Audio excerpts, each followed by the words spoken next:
Sepak Takraw! So today I'm going to watch the rules of Sepak Takraw. I watched a highlights video and that got a lot of views, so I've just been curious, like, how it's actually played.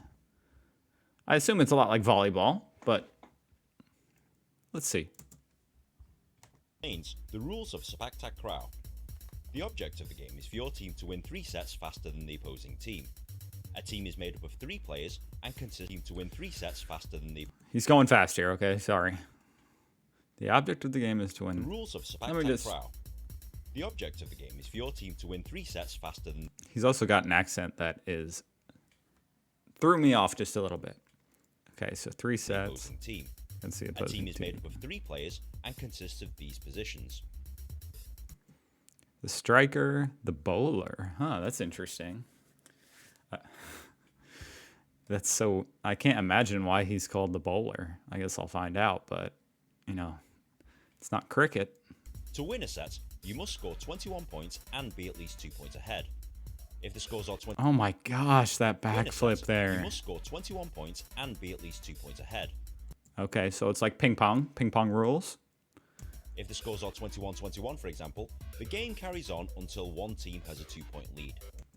That's what I play ping pong to, at least. I don't know if the official is 11 or 21. I'm also I'm wondering if volleyball is to 21, because I think you have to win by 2 in volleyball. I'm kind of talking out of my behind here. Up to a maximum of 25 points. What happens then?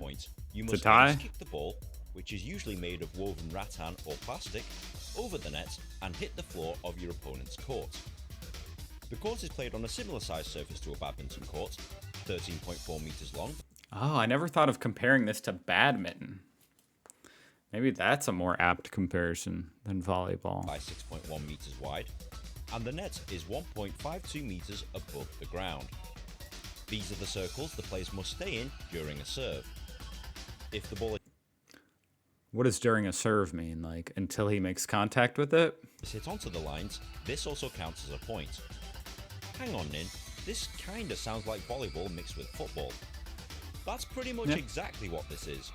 Sepak Takraw is sometimes referred to as kick volleyball, and the general rules of volleyball apply, but with the same touching rules as soccer, i.e.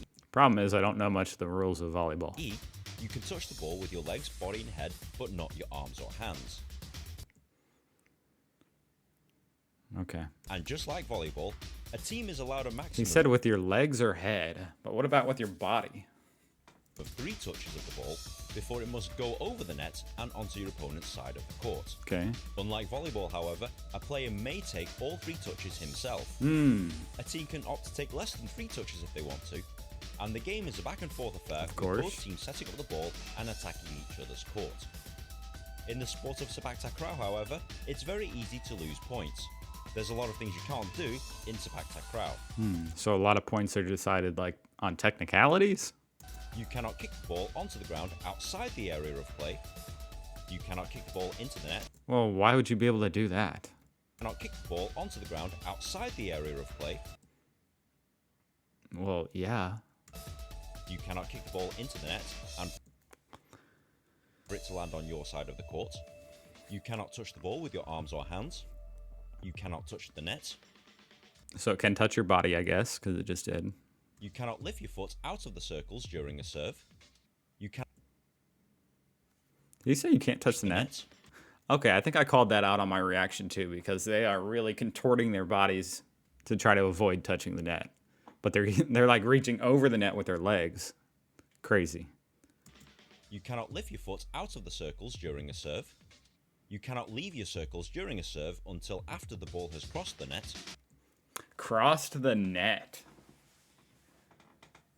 This guy, this old man, is fast enough. His eyes are fast enough to see when the ball, like, how's he watching everybody's feet and the ball crossing over the net? I don't like that. I don't like it only because it seems impossible to ref. And as earlier mentioned, you cannot touch the ball more than 3 times. All of these errors result in your opponents being awarded a point. Once a team has won 25 points and is at least 2 points ahead, they win a set. If both teams have won 2 sets... And also, I can't get over that. Like, if the ball's coming at you at 100 miles an hour, you can't really be sure the moment of where you're watching it come toward you. So it must be kind of a fuzzy line. It's not like you know exactly, okay, it's over the net right now I can move. Like the ball might be a foot from being over the net. Each. The third and final set only goes to... My point is they should change it to like when it makes contact with his foot, you can move out of the circle. I'm just saying. I mean, here I am watching Sepak Takraw for like the second time ever, and I'm already deciding these rules need to change. I know it's absurd. To 11 points. Winning 2 sets before your opponent wins you the game. Now, won 2 sets each, the third and final set only goes to 11 points. Winning 2 sets before your opponent wins you the game. Okay. Now that's basically Sepak Takraw in a nutshell, but there's a few other things you'll need to understand before playing or going to a game. For example, block. When an attack is imminent, defenders can jump in the air and try and stop an attack reaching the floor, and players will usually turn their backs and lift their legs to prevent an imminent attack. Okay. Yeah, that's like a technique. As long as it's within the rules, then you're allowed to do anything, you know what I mean? That seems like a good technique. I like that they all jump with their bodies. That's cool. Spike.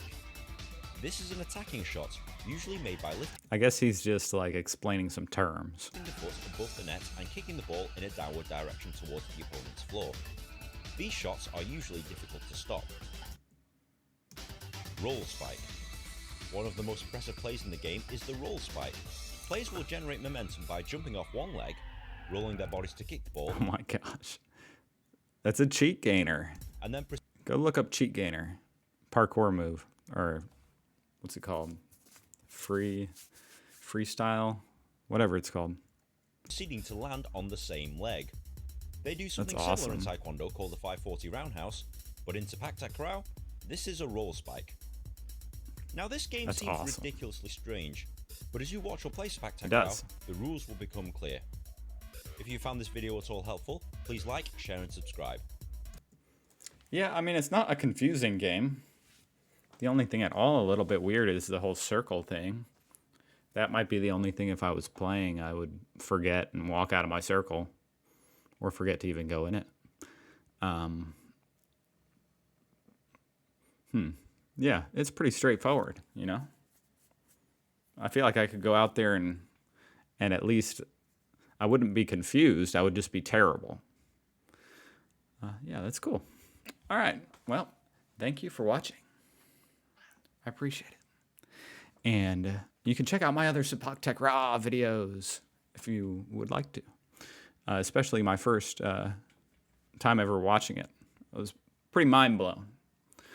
Well, I'll see you in the next one. Goodbye.